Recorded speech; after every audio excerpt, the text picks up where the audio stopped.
Good morning, students. Today we are going to read the lecture number 17 in the subject of History O Levels on the topic of the important questions. So again, today we are going to read 10 important questions in this lecture. So concentrate yourself. We are going to start. The first question that is very important is, who was Muhammad Rafiq Tarar? Muhammad Rafiq Tarar was born on November 2, 1929. He was the ninth president of the Pakistan from January 1, 1998 till June 2001. Before that, he was the judge of the Supreme Court of the Pakistan and Chief Justice of the Lahore High Court. So basically, he was a lawyer and a member of the Pakistan judicial system.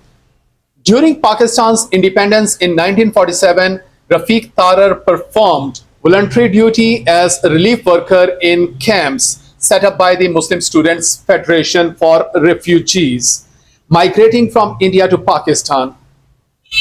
Rafiq Tarar graduated from Islamia College, Gujranwala in 1949 and secured his law degree from Law College in 1951. The next important question that we are going to read today is, why did Pakistan migration to Britain increase in 1960s?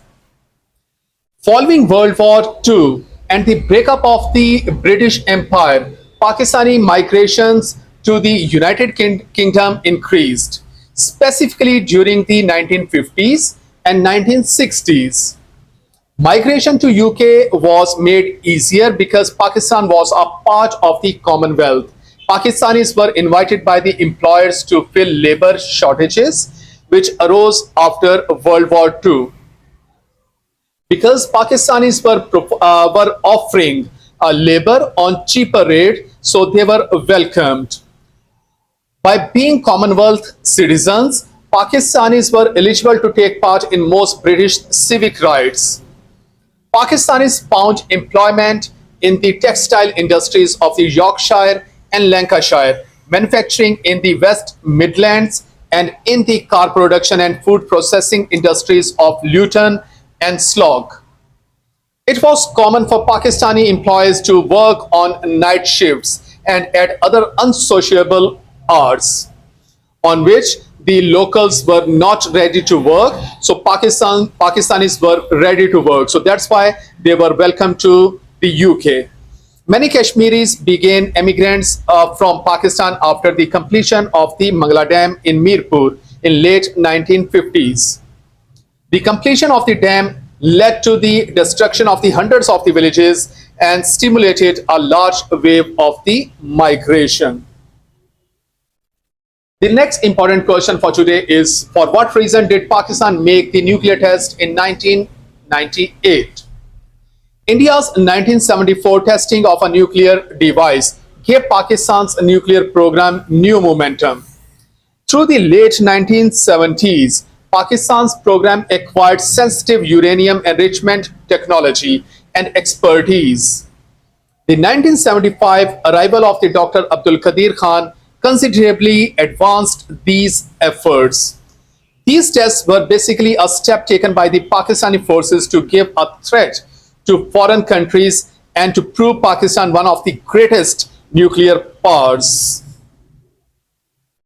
So India was the basic threat due to which we actually made the nuclear bomb, and that actually our requirement. The next important question for today is, who are militants? The word militant means to serve as a soldier. Colloquially refers to any individual who holds an aggressive posture in support of an ideology or cause. More precisely, a person or group which is in a psychologically militant state is in a physically aggressive posture.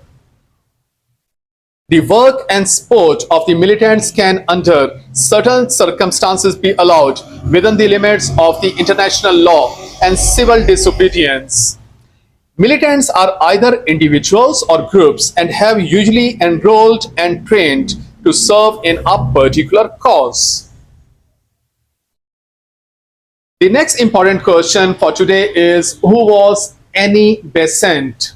Annie Besant was born on 1st October 1847. She was a prominent uh, theosophist, women's rights activist, writer and orator and supporter of the Irish and Indian self-rule.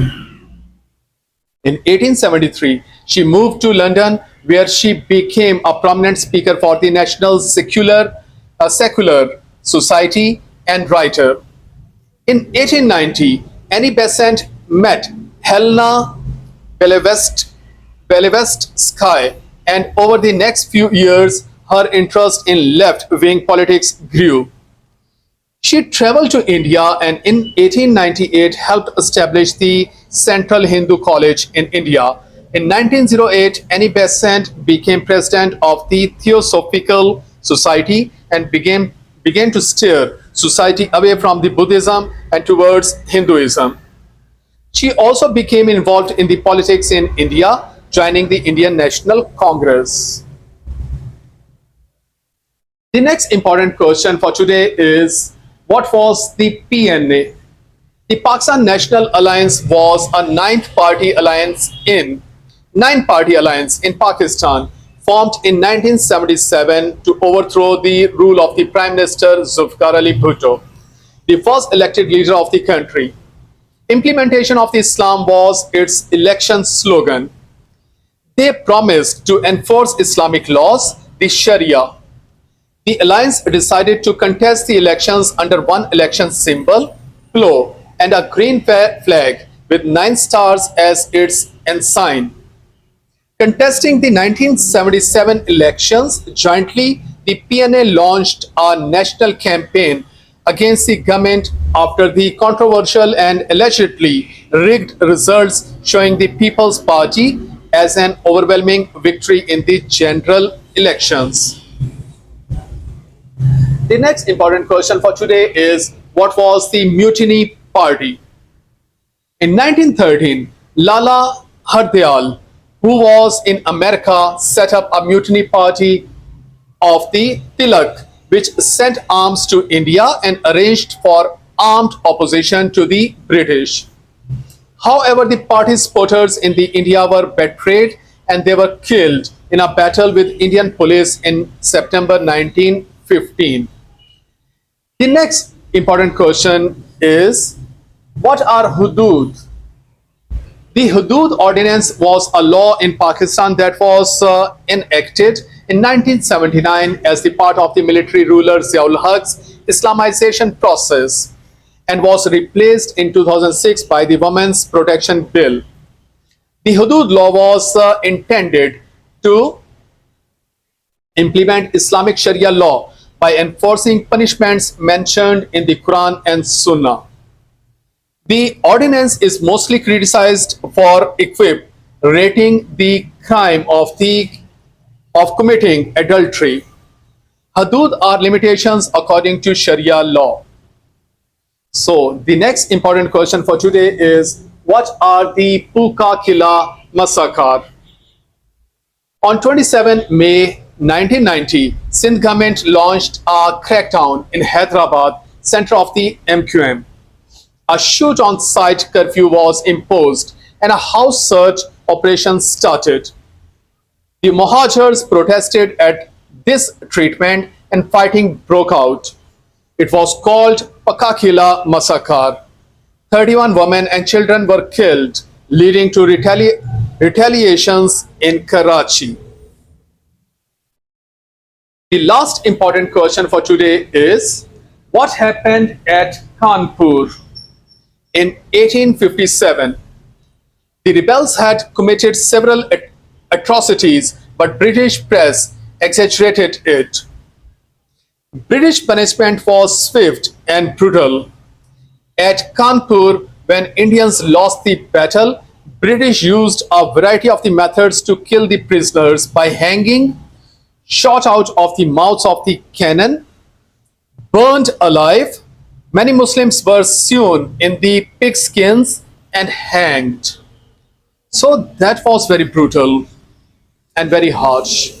So I hope so this lecture will be much more interesting and easy for you to understand and learn.